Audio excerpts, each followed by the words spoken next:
Dreams affect the way we live, our decisions, our mistakes, laughter. I could go on, but you probably have an idea of what I'm getting at.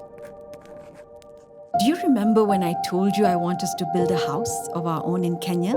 A house that was built by us, a home that we could share with our son and family, a space that is characterized by you and I? It seems like only yesterday, but you were only a little boy when we broke ground and started construction.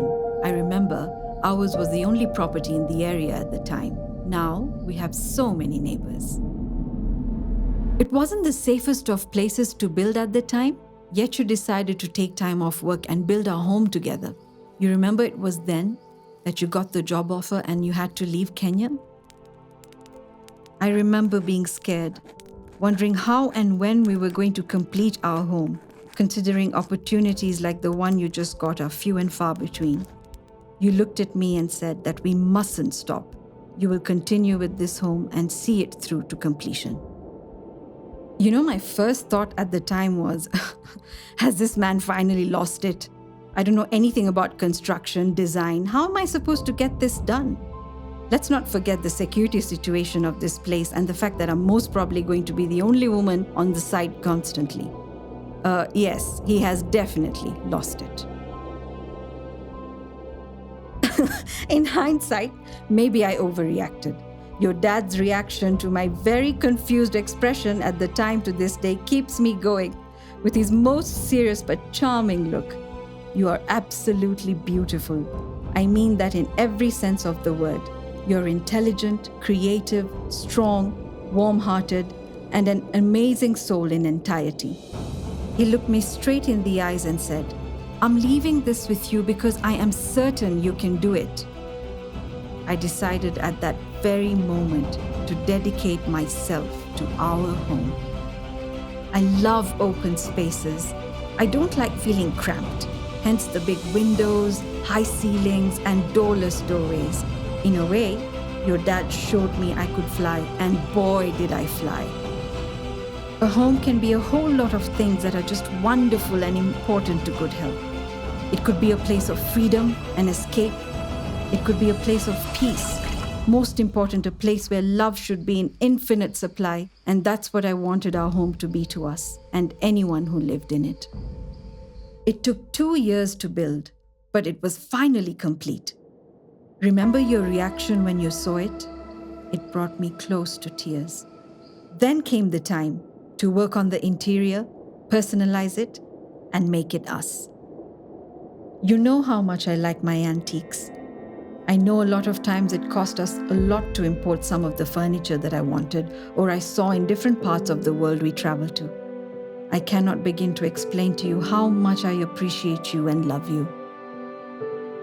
My mom's old furniture, my dad's big radio, you were completely accepting of it all. You understood my vision and my dream. I had to use the right kind of wood, both on the outside and the inside of the house. They couldn't be the same. I wanted a home that would last the test of time and unpredictable weather. Every trip brought an addition to our collection of antiques. I know, but I'm still of the strong belief that old is gold. Not everything in the house is antique, of course, like the taps, the shower, the sinks. Every time I walk into any of our bathrooms, I still smile. You know, I didn't want anyone knowing where the bathrooms were located from outside. The design of the sink is just so unique. I had a couple of people viewing the house and the expressions on their face when they saw the sink was just heartwarming. One of them, a young man about your age, saw your dad's old comics, the ones I framed in your room, and just went, well, I don't want to say crazy, but he was really excited. I guess he's a comic book nerd just like your dad. The brick wall on the way to your room, I remember telling your dad we had to get it and import it before it became too expensive, a decision he is very happy he agreed with at the time. One of the many reasons I love this home so much is the fact that a lot of the art and furniture, from the chairs to the carpets, were made within Africa. I commissioned an artist to do a painting for the sitting room. There are a couple of changes though, since the last time you were both in the house. We now have an extra patio in the garden. I also want to make the well deeper, so the house constantly has its own source of water in addition to the underground reservoir. You probably always wondered why I chose to use chains for the rainwater drainage. I don't like pipes. But we still needed to collect the rainwater, so the chain came in as a perfect replacement, with a couple of good pros, major one being it doesn't get clogged by dry leaves. It also made sense for the climbing plants. Talking about my plants, the flowers at the entrance to the house look so beautiful. Although I've had to spray the plants all around the house to fight the sooty mold appearing on the leaves. Apart from that, the entire house looks green and gorgeous. The air is just so fresh, crisp, and clean. Every morning I wake up to brew that coffee we loved having together while I enjoy the light of the sunrise that comes into our sitting room. I remember the both of you. I feel your presence in our home and hope that anyone that lives in this house while we're in different parts of the world would feel the abundance of love that we felt in this home.